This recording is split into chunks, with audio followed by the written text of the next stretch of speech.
नहीं है, इसलिए हम जरा भाव में आ रहे हैं।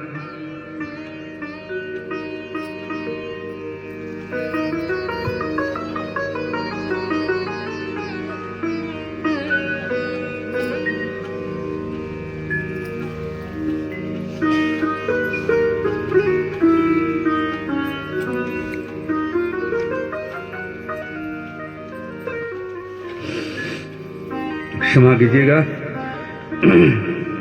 व्यासपीठ पर भावुक होना वैसे होता नहीं है, पर ऐसे साधु का आपके यहाँ आना, आप पर कृपा करना, अनुकंपा करना और इस प्रकार की दिव्य वाणी बोलना धन्य हो। साधुवाद। साधु।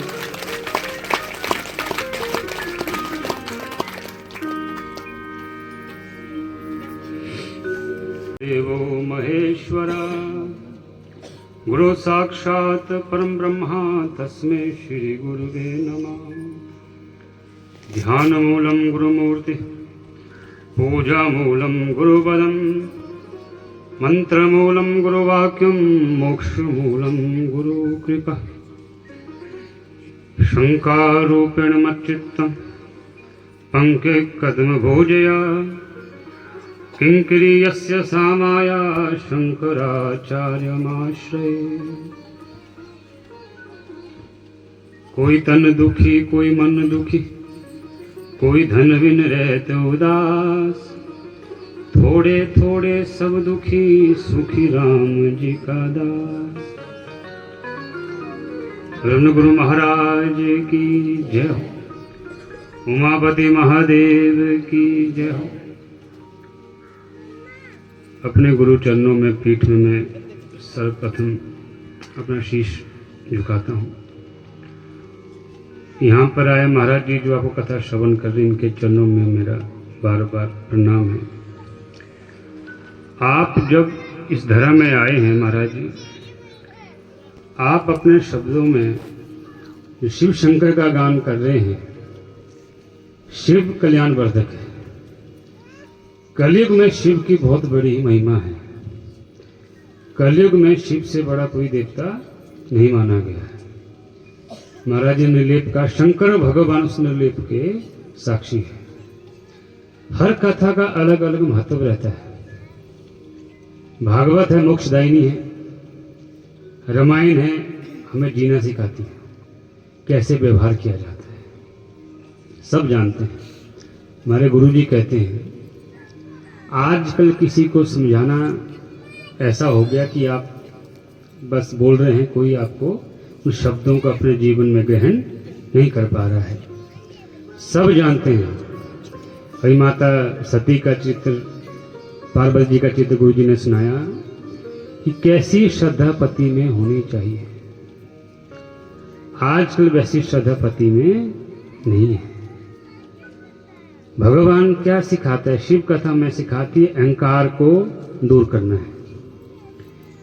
अहंकार को दूर करने के लिए शंकर भगवान नीमा रहना है हमेशा। बहुत से चित्र सुनेंगे अभी। भगवान हमें प्राप्त जब होते, कभी सिंहासन में प्राप्त भगवान नहीं होते। जब भी हम कभी कथा श्रवण करते हैं, शास्त्र पढ़ते हैं, भगवान हमें दरिद्र रूप में मिलते हैं, गरीब रूप में मिलते हैं। तो जैसे अगर भगवान को प्राप्त करना हो तो हमें वैसा ही बनना पड़ेगा। एक आपको और बता दूं मैं, जरूरी नहीं है कि आपने भगवे वस्त्र धारण किए हो, जटाएं रखी हो, हमें भगवान की प्राप्ति हो सके, ऐसा नहीं है। संत बन के भी संत तत्व की प्राप्ति करना बहुत मुश्किल है। भगवान की प्राप्ति विषय अलग है। जब तक हमारे जीवन के अंदर जो महाराज जी ने कहा ये द्वार है, मन है, मन की स्थिति हमें जीवन जीने के लिए बार बार मृत्यु लोक में के आने के लिए हमें बाधित करती है। क्यों? हम मन से अपना जो अहंकार है, मन से मोह है, हम उसको छोड़ नहीं पा रहे। उस मोह के कारण हम इस संसार सागर में जीवित जीने के लिए वापिस आते। ये दुख है, संसार सागर दुख है। आप यहां बैठे हो, आज के बाद अगले साल इसमें से कौन हो कौन ना हो किसको पता है? नहीं पता। और जितना आप आपस में संबंध बनाते हो वो दुख का कारण ही बनता है। संत निर्लिप्त क्यों होते हैं? जब आप गीता पढ़ते हो, कथा श्रवण करते हो, सत्य चित्त आनंद, हर कथा के ही महत्व है। सत्य कहते हैं कि सत्य तक ज्ञान हो, पहली गुरु माता कही गई है। सन्यासी भी अपनी माता के पास दंड को झुकाता है, दंड कहीं नहीं झुकता। क्यों? माता हमेशा सत्य का ही ज्ञान देगी। चित्त क्या है? हमारा मन। चित्त को निर्मल करने के लिए हम कथा का श्रवण करते हैं, सत्संग सुनते हैं, ये मन है। जब आप सत्संग सुनना शुरू कर देते, आपका चित्त निर्मल हो जाता है, फिर आपको आनंद की अनुभूति होती है। आनंद किस में? त्याग में। जब तक आपके हृदय में त्याग की भावना ना हो, आप कभी आनंद ले ही नहीं सकते। आप गीता पढ़ते हो, क्या है उसमें? जब कोई सच्चे गुरु जी ने कहा आप जो मर्जी पर, आज अपने गुरु खुद सब बने हुए हैं। आज हम कथा सुनते हैं, हम कथा सुनने कम जाते हैं, हम ये देखने जाते हैं कथा वक्ता कौन आया है, कितना बड़ा कथा वक्ता आया है, कितने फॉलोअर्स है इसके। ऐसा नहीं है, हमें कथा का रस सुनने के लिए जाना चाहिए, ध्यान देना आपने। मैं बताऊं, शंकर भगवान राम कथा सुनते हैं। राम भगवान से हमारे गुरुजी कहते हैं, राम जैसे नहीं देवता, लक्ष्मण जैसे नहीं भीर, सीता जैसी नहीं भार्या, गंगा जैसे नहीं नीर, इस संसार सागर में इनसे बड़ा कुछ भी नहीं है। आपको मैं एक सूत्र देता हूं। धर्म क्या है? धर्म के 10 लक्षण है, सब जानते हैं, सब विद्वान बैठे हैं, सब जानते हैं। हमें सूक्ष्मता से समझना है कि हम धर्म को 10 लक्षण पढ़ने के बावजूद भी अपने जीवन में छोटा सा सूत्र कैसे करें। जैसे हमारे व्याकरण में सूत्र आते हैं, बहुत से पद्य को इकट्ठे करने सूत्र का प्रयोग होता है। तो वैसे हैं, जिस कर्म करके, जिस वाणी से हमें लगे कोई हमारे साथ ऐसा कर्म करे, हमें कुछ ऐसी वाणी प्रयोग करे, हमें उसको दुख होता हो, हमें सुनने में आनंद नहीं आता हो, ऐसा कर्म, ऐसी वाणी हमने अपने मुख से दूसरों को नहीं बोलनी है। कि धर्म का एक ही लक्षण अपने जीवन में ढाल दो, आप धर्मज्ञ हो जाओगे। ये सूत्र है। सबसे पहले आप, आज हम राम राम बोलते हैं, सब बोलते हैं, मैं आपको एक चीज कह रहा हूं, अगर आपके मन में सच में ही शंकर भगवान की कृपा हो जाए, राम भगवान की कृपा हो जाए, आप में द्वेष खत्म हो जाएगा। जब तक हमारे हृदय में द्वेष है, दृष्टि दोष है, इसका मतलब है अभी हमें कृपा नहीं हुई, अभी हम चल रहे हैं। जब तक हमें लगे सीता राम मैं सब जग जाना, ऐसी भावना आपके हृदय में आ जाए, समझो साक्षात भगवान आपके साथ वास कर रहे हैं। ऐसी भावना नहीं आ रही, समझो अभी हमें और कथा का श्रवण करना है, नाम का श्रवण करना है। नाम ये सर्वोपरि है, कथा है, नाच है, गायन है। पंचविषम मनाते हैं हमारे आश्रमों में, सब मनाते हैं। पंचविषम का मतलब क्या है? क्यों मनाया जाता है? ऐसा नहीं चूड़ी चढ़ा दी पीपल के पास, ऐसा नहीं है, शास्त्रोक्त चीजें हैं ये। जब शैया में भीष्म पितामह जी पड़े थे तो 5 दिन तक उन्होंने अपने पांडवों को ज्ञान दिया था। उसमें विशेष करके जो सूत्र ये कहे हैं उन्होंने कि जो गायन है, ज्यादा गाना नाचना, इसमें आदमी सख्त नहीं होना चाहिए। भगवान की भक्ति के लिए गाओ। संगीत है शक्ति ईश्वर की, हर स्वर में बसे हैं राम, रागी सुनाए रागनी को, रोगी को मिले आराम। इस संगीत की महिमा है। लेकिन उसके बावजूद भी क्या कहते हैं कि जब तक दांत है तब तक ही हम गायन कर सकते हैं। आप जितने अच्छे क्यों न वक्ता हो, क्यों न म्यूजिशियन हो, जब तक दांत है तब तक ही हम अच्छा गा सकते हैं। अगर दांत चले जाए, आप तबर्ग नहीं गा सकते, तो दो नहीं गा सकते, आपका संगीत खत्म हो जाएगा। दूसरा नाचना है, हम नाचते हैं। जब तक हमारी जो ये शरीर ठीक है हम नाच सकते हैं। उसके बाद जब शरीर खत्म हो जाता है हम नाच भी नहीं सकते हैं। इसलिए भीष्म पितामह ने कहा कि पांडवों, सिर्फ मंत्र का ही सुमिरन करो, जो गुरु मंत्र होता है वो मरते दम तक आपके हृदय में रहेगा, उसी से हमारा भव सागर से बेड़ा पार होगा। ये सूत्र जो देते हैं ऋषि मुनि, सूत्र वक्ता होते हैं, आपको सूत्र जीने के लिए देते हैं। इतने महाराज जी, इतने इसमें कथा आएगी, एक कैरेक्टर को जिसमें कथा में एक को अपने जीवन में ढाल दीजिए, बस हो गया। मेरा एक जीवन का अनुभव है, संसार में जितना भी हम कर्म करते हैं, एक टाइम सुख देगा, अगले ही टाइम उसका दुख होगा। कोई वस्तु हो संसार में, आप सोच लेना।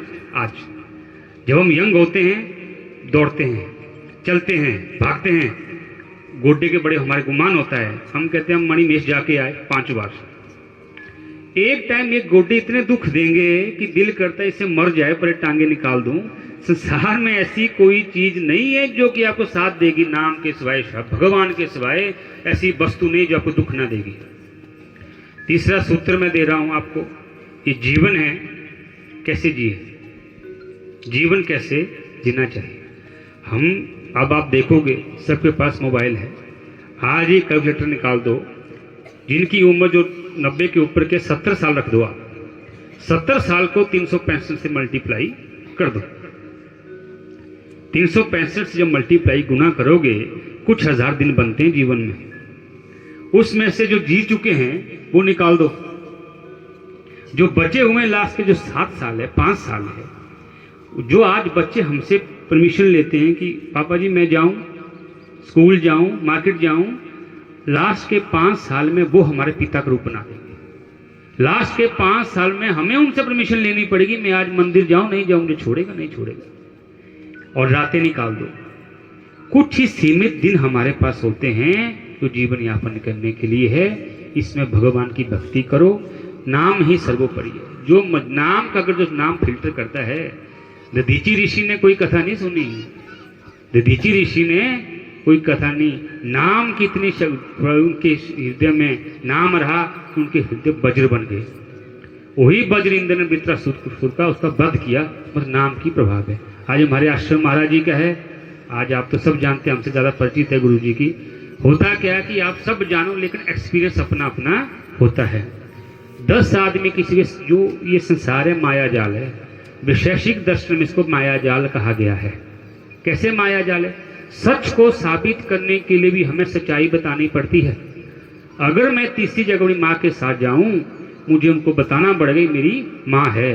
कोई भी अपने आप नहीं बोलेगा आपकी माँ साथ चलिए। इसका मतलब क्या हुआ कि हमें सच को बताने के लिए भी प्रमाण देने की जरूरत पड़ रही है। इसका मतलब है कि संसार सब माया जाल है। हम रंगमंच में आए हैं, जैसे हम रंगमंच में रामायण देखते हैं ना, रंगमंच में वो रामायण तो 9 दिन की है, ये रामायण 70 साल की है, 100 साल की है। आप अपना किस तरह से अपना उद्धार कर सके ये है। और भगवान के निमित्त जियो। भगवान के निमित्त कोई जीता है अमृत हो जाता है, अमर हो जाता है। हमारे गुरु जी है तब किया है, बड़े हमारे सब जानते हैं।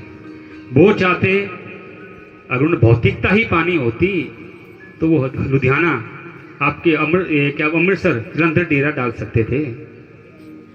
क्यों? आप जब भीड़ में जाओगे कभी भगवान की भक्ति नहीं होगी। प्रहलाद देखो कहाँ गए, जंगल में गए, राजा थे। दूसरी बात धर्म, आज हम अपने धर्म से विमुख होते हैं। धर्म किसे कहते हैं? भगवान किसे कहते हैं? जो प्रकृति को भी अपने अनुसार चलाने की ताकत रखता हो, उसे भगवान कहा जाता है। मतलब प्रकृति को भी अपने अनुसार बदलने की ताकत रखता, भगवान कहते हैं। ज्वाला माता हमारे 50 किलोमीटर है, आज तक जोत जलती आ रही है, कोई बुझा पाया? वहां नतमस्तक होते हैं, इसे कहते भगवान। सनातन धर्म है ये। जगन्नाथ देखो, है कोई ऐसी वस्तु झंडा उल्टा घूमता वायु के विपरीत, वहां नतमस्तक होते, उसे सनातन धर्म कहते हैं।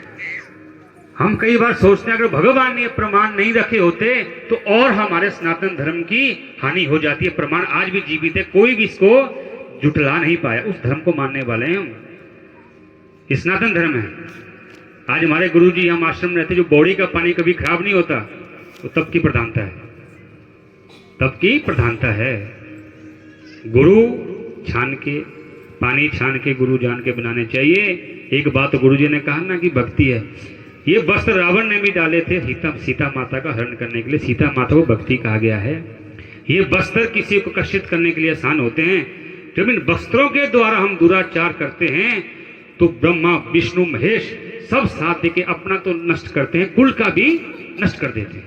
ये ध्यान रखना आपने। रावण ने इस वस्त्र लेके सीता माता का हरण किया था तो ब्रह्मा विष्णु महेश, ब्रह्मा तो जामवंत जी थे, साक्षात नारायण राम भगवान जी रहे, और हनुमान जी जो है हमारे शिव रूप में गए तो नाश कर दिया, कुल का भी नाश कर दिया। इस वस्त्र से किया हुआ पाप कभी खत्म नहीं होता है। इसलिए आपसे एक सूत्र है, अपने जीवन को भगवान के नाम पे प्रति लगा दो। नाम ऐसी चीज है, महाराज जी ने कहा मंदिर जाते हैं, सही कहा, आज जैसे जिसके पास जाओगे हमें वैसा ही फल मिलेगा। हम कहते हैं प्राय छोटे बच्चे भगवान का रूप होते हैं। जब छोटे बच्चे के पास हंसते हैं तो हंसता है, वो हंसता है ना भगवान। जब रोने जाते हैं तो वो भी चुप हो जाता है कि आज क्या होगा। वैसे भगवान है, कभी भी हम भगवान के मंदिर जाओ हंसते हुए जाओ। ये जो परेशानी भौतिकता है, कितने याद रहे, हमारे कितने जीवित हुए, इस कितने हमारे पुराने प्रेम जुड़े, किसी को याद है नहीं। हमने अपने जीवन जो अपने परिवार के लिए समर्पण किया, ऐसा कोई कार्य नहीं कर पाए हम भगवान के निमित्त कार्य कर सके। कृष्ण भगवान जब उत्पन्न हुआ, कृष्ण भगवान डोल घर में ले जाते हैं, वृंदावन जाते हैं। कृष्ण भगवान की उत्पत्ति हुई है गाय ब्राह्मण साधु के लिए हुई है। आज गाय की दशा क्या है किसी को पता?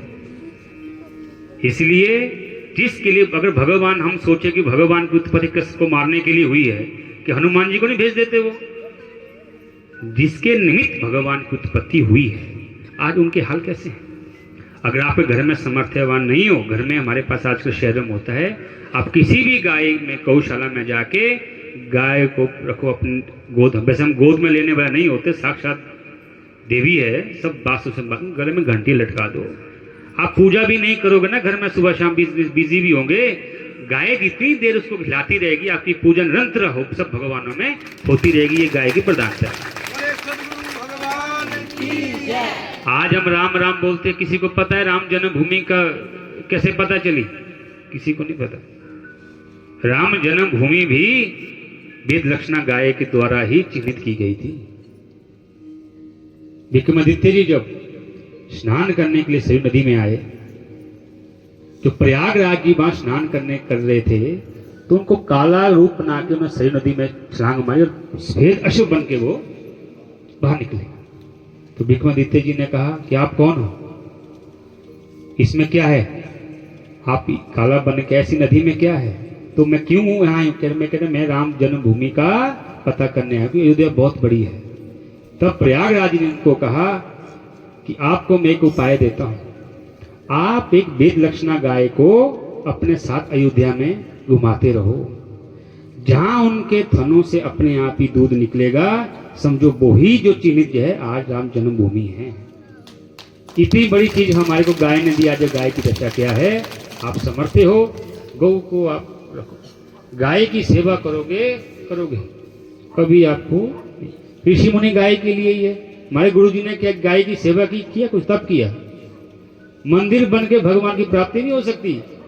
अगर हम सोचे जितनी ऊंची मूर्ति हो जाए भगवान की प्राप्ति हो जाए, अंबानी चाहे तो 1000 फुट ऊंची मूर्ति बना दे, भगवान की प्राप्ति नाम से होती है।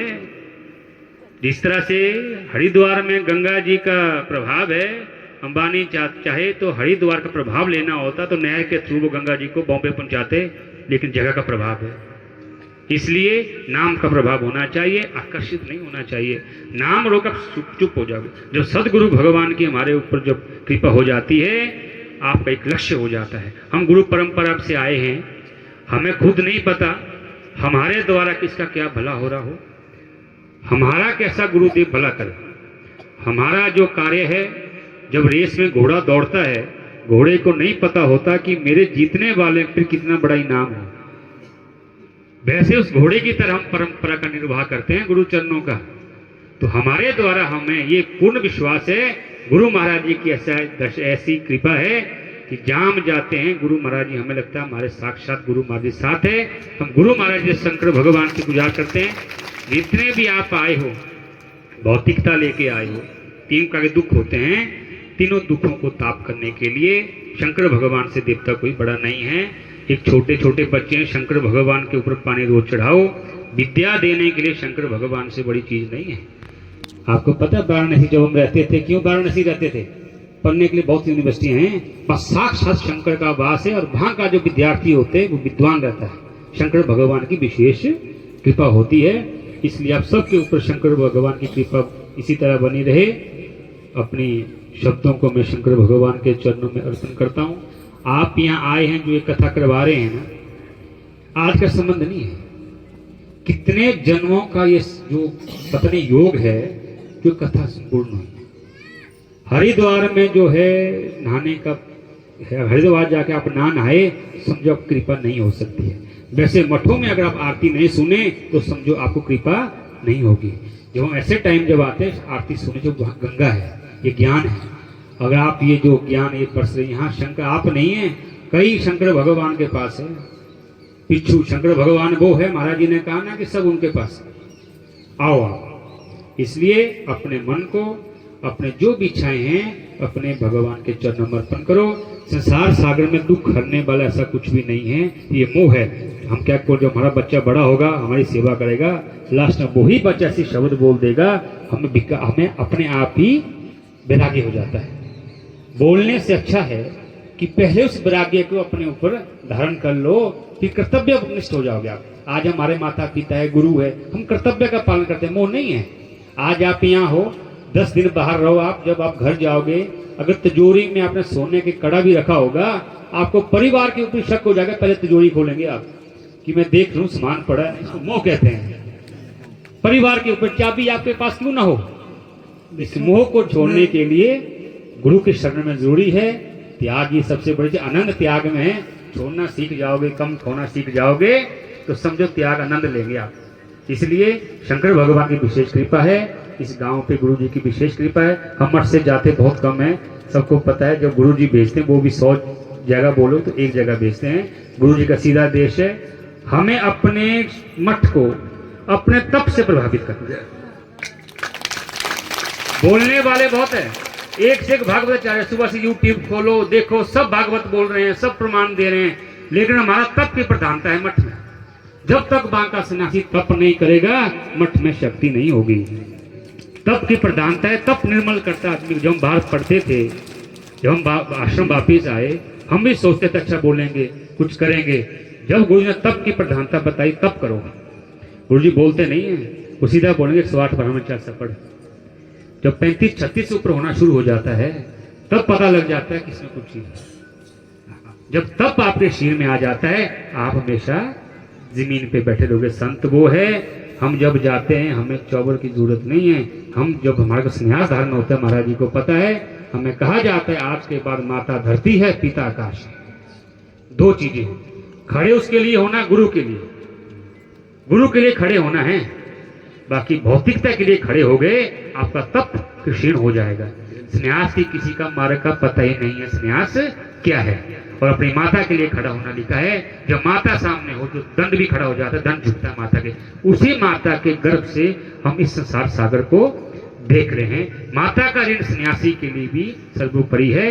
इसलिए आप सब बच्चों से है, अपनी माता को कभी भी दुखी नहीं करना। जब माता नहीं होगी, आज बहुत आदमी रोते हैं, सब कुछ है, हमने माता को कभी सुख नहीं दे पाए, वो रोते रहते हैं। इसके लिए एक उपाय है, गंगा जी में जाओगे आप, वहां गंगा माता के साथ अपनी माँ का सुमरन करके, माता अगर मैंने लोभ वश, मोह वश, किसी भी काम वश आपको मैंने दिल दुखाया होगा, आज मुझे उसका पता चला, तो माँ आप साक्षात गंगा मैया के, हमारा क्या है, गंगा मैया हम अपने वस्तु बढ़ा देते हैं, तो आप साक्षात हमें माफ कर दीजिए। ये एक भाव होना चाहिए। इसलिए माँ की कमी कभी ना कभी आदमी को खटकती ही नहीं है। हमेशा इसी शब्दों के साथ अपनी वाणी को मैं शंकर भगवान चरणों में देता हूँ। उमापति महादेव की जय, योगी पंगा धाम की जय। बहुत बहुत साधुवाद, बहुत बहुत साधुवाद। ऐसे साधु, अब देखिए आपको मैं अब अपने मुख से क्या ज्यादा बोलने के लिए मेरे अंदर भाव उद्गार पकड़ रहे हैं, क्योंकि बहुत बड़ी बात कही गई, संत मिले तो मैं मिल जाऊं, संत न मुझसे न्यारे, बिन सत्संग मुझे नहीं पावे, चाहे लाख जतन कर डाले। ऐसे संत जब मिल जाएं तो समझो कि साक्षात नारायण मिल गए हैं।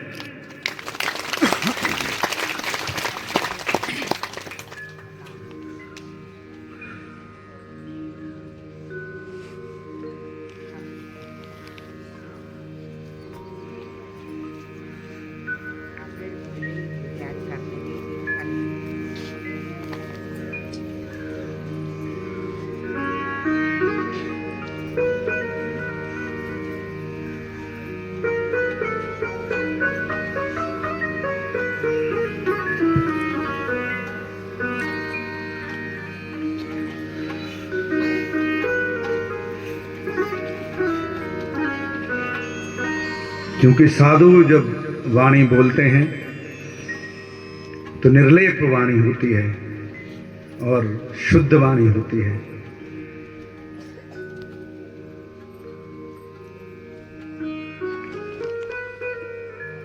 हृदय से बार बार ऐसे साधुजनों को